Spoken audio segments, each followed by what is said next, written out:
Hey, what's up YouTube? This is Toad, and today I'm going to be talking about the heptagram. So I've made other videos about sacred geometry polygrams, and my math was off.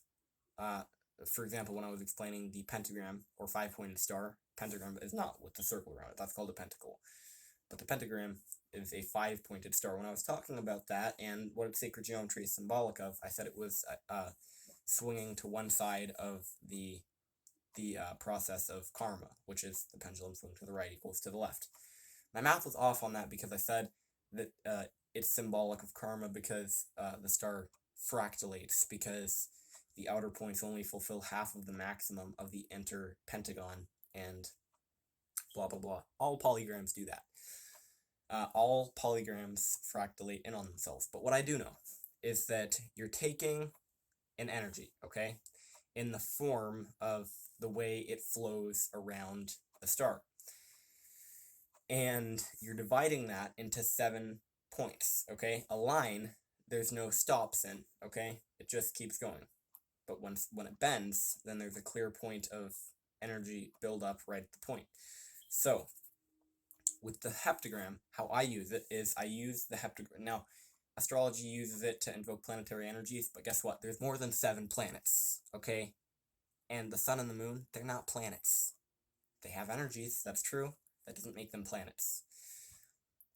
If you follow astrology, I highly recommend that you study astronomy.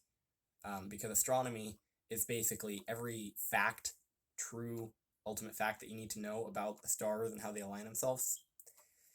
And you can apply astrological systems to astronomy, and we can finally create a version of astrology that's actually real, that isn't far outdated, because all the constellations moved a whole month forward. Bet you didn't know that. Bet your constellation didn't know that. I know it didn't.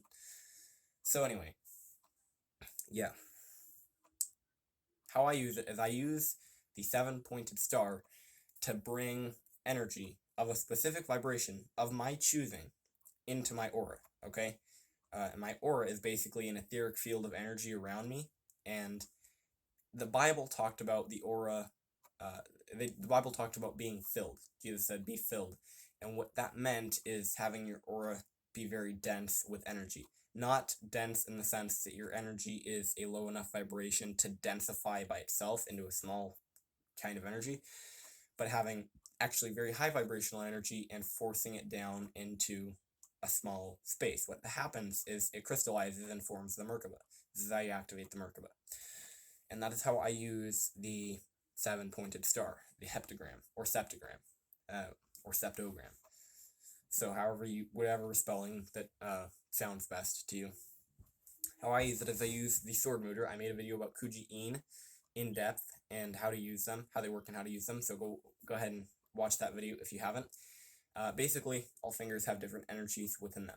And now what I'm doing here is I'm taking the sword mudra, because this finger, and now I've actually looked at these, I've gotten really high with holotropic breathwork, and I've looked at my hand, and I've seen the energies in my fingers and how they flow, and how they kind of, there's kind of a bunch right here, not really, but they kind of bundle up right here in the wrist and get kind of dense for a second and then flow out into the fingers.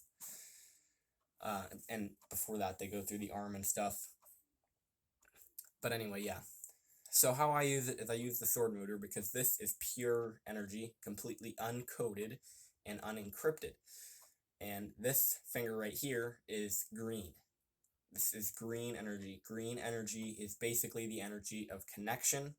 It's the energy of love and compassion, and it's also the energy of straight power.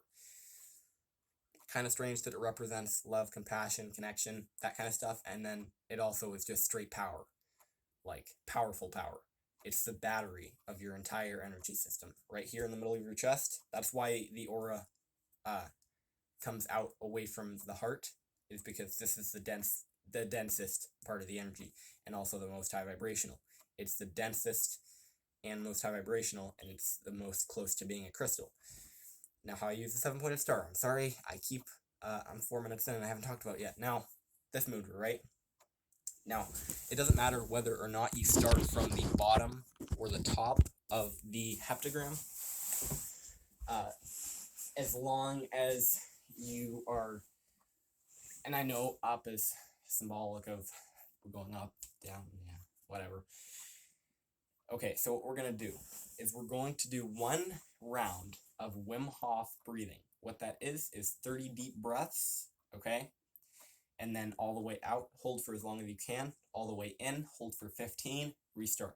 Or don't actually restart. We're going to do one round of that right now, okay? And then after that one, every breath, it's not going to be like a quick breath like this. It's going to be like slow in. And what you're going to be doing is you're going to be imagining every breath out, your aura is kind of expanding a little bit away from your body, getting less dense, and then taking in a little bit of energy and coming back. This isn't like a super quick take the energy in. It's not like you start out with a very lightly visible energy and then end up with like just straight white light around yourself. It's not like that. We're just going to be taking a little bit of energy in, okay? Because that's more close to what's actually happening in the ether. We're not taking that much energy in all at once. That's pretty hard to do. Unless you're super good at energy work, but we're going to be imagining the most close version to reality, which is just a little bit of energy at a time. So every time you breathe in, the aura is getting a little bit bigger, and then it's back or out, about here where it normally is. And then in, and you're going to be imagining and feeling, you're going to be inducing the feeling within yourself of the energy going in and out, taking a little bit in each time. And then we're going to, that's for the Wim Hof breathing technique, and then you're going to finish with the all the way out, hold, all the way in, hold. And on that all the way in, you're taking in as much energy as you can. Whatever visualization feels realistic to you, you're not imagining all the energy in the entire earth just collapsing into you. But whatever truly feels realistic of how much energy is coming into you when you're breathing in after that long hold, that's going to be what's actually happening, okay? And then you're going to do your sword mudra, okay? And you're going to start from whatever point you want. I like to start from the bottom just because it's easier to draw the 7-pointed star that way. And this is how you draw it. You're going to go up, down, right next to the top point, right here, just like that, okay? So you can actually look up a picture of a 7-pointed star and look for the more pointy one, not the less pointy one, but the more pointy 7-pointed star. And you're going to be practicing drawing that one, okay? Just because that's what I always use, and I don't want the process to work in some adverse way for you. So we're going to put every point, and we're going to start from the bottom, okay? And we're going to breathe. I'm making this a lot smaller than I normally do just because of the amount of screen room that I have here. Okay, so we're going to breathe in, and then you're going to go in, all right? When you go in, that's going to be bringing energy toward you. So you're going to be affirming that the energy is coming into you, every line on the star that you draw. Okay, so you in. And then whatever energy you're invoking at the top, but it has to be the vibration. What I do is, because the mudra for the crown chakra is ka, I go ka. Okay, so in, ka. And then I go, and this is for the third eye. In, ra. Okay, so ra is the chakra for the mantra for the third eye, not mudra. Okay, now this is the order that they go in: ka, ra, ya, sa, ta, ha, la. Okay, that's the vibrations that you're invoking into this heptagram. All right, so you're gonna go in, ka, in, ra, in, ya, in, sa. And I kind of drew that a little bit off base just because it's so small on the screen. But you're going to be doing that for all of the chakras. Ka, ra, ya, sa, ta. Okay, and every time that you're putting that energy into the point of the star, you're going to be really imagining that when you say that, the vibration of that is permeating your aura, okay? And then when you say the next one, that next one permeates the aura. And then the next one permeates the aura, and so on.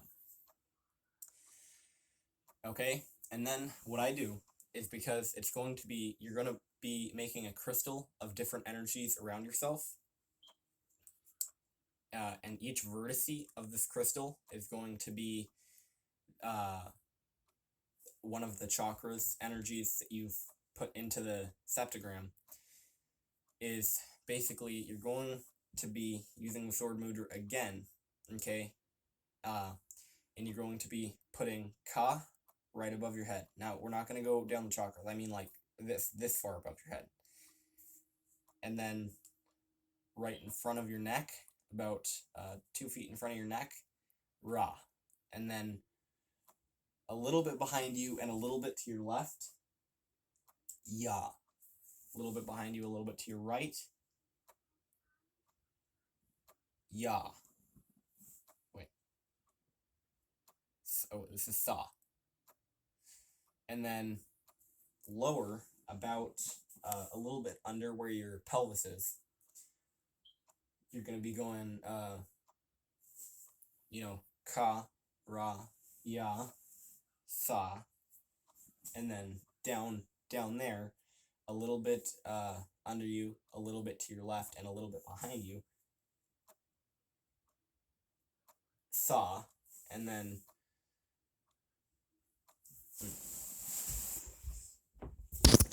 I wonder if I could just get a little bit further away to make this easier for myself, because I'm getting confused. Okay, in front of you, ka. Oh no. Okay, above you, ka. In front of you, ra. Right here, ya. Right here, sa. Right here, ta. Here, ha. And here, la. So that's like a crystal shape. You're putting the energies at each of its vertices. And now, before you do any of this, you're going to try to clear any energy out of the room that you're doing it in, just so that the crystal doesn't take in energies that you don't necessarily want. So yeah. So you're doing that, and this crystal, because you've used this heptagram and you've went in on every side of it, what that's going to do is it's going to make this energy come toward you and into yourself. So that's the first septagram, or heptagram, or whatever you want to call it. And then we're going to do a second one after meditating and doing the Wim Hof breathing technique inside of this crystal that we've just created. Okay? And we're going to do another septagram, or heptagram. So this time, you're doing it in love, in etc., etc., etc., etc., or whatever energies you want to bring into yourself again, okay? So you're just bringing energies that you want to fill your aura with, and you're bringing them into yourself using crystals made from energy around yourself that are taking energy in and compacting it into your aura. And you want to do this with high vibrational mantras, high vibrational energies, and ideas. High vibrational ideas. You want it to be high vibrational energy being condensed into a very dense energy in your aura, and that's going to crystallize. And when it crystallizes, it's going to form the merkabah, okay? The merkabah is the vehicle of the soul. And what the merkabah allows you to do is, it's basically giving you a permanent body even after this body dies, you'll still have a permanent astral body and a permanent ethereal body, because a lot of the time, most of the time, after you die, your ethereal and astral body will disintegrate, and ultimately you will end up reincarnating. So, yeah. And you can put as many of these heptagrams in as you want to bring energies around yourself and bring high vibrational energies into yourself. And then, when it's all said and done, what you're going to do is, because all these heptagrams are going to be right there, laid on top of each other with different energies at each point. And then you're going to just take your whole hand, okay, and put it through the middle of all of them. And this is all of the energies within your fingers. You're going to put it through the middle of all of the heptagrams and just imagine the concept of and the idea of activation. And at the same time, you might want to say this in your head or out loud: activate, right through the middle of it. And the activation is going to make all of these crystals start bringing energy in, and they're going to start flooding the aura. Okay, so then you're going to just continue to do your breath work within this giant collection of crystals that are around your aura, and just absorb the energy from them. And you can meditate absorbing this energy for as long as you want, but just make sure that before you leave the spot where you're... Now, this isn't like... It's not like anything bad is going to happen if you don't bring the entire crystal back into yourself by imagining that all the crystals are disintegrating and their points are just kind of getting mixed up and then collapsing right into your heart. That's going to bring very dense forms of energy right into your heart. Nothing bad is going to happen if you don't do that, but what that's going to... Well, if you leave without collapsing all of the crystals into yourself, is that then you'll have a slow leak of all the energy that you've just put into yourself. It'll slowly leak out because you haven't kind of closed the crystal off. So it'll kind of leak out through the crystal once you leave. So you're imagining all of it just kind of coming back right into yourself. And then after you do that, you're just imagining all of the energy is dispersing evenly throughout your aura. And just continuing to do breath work for a while. So, yeah, I hope you enjoyed that video. This is Stellar Toad. Leave a like, subscribe, comment, and definitely hit the bell icon so you know when I upload. Because I have 500 subscribers, and normally within a week I get about 100 views. So, yeah.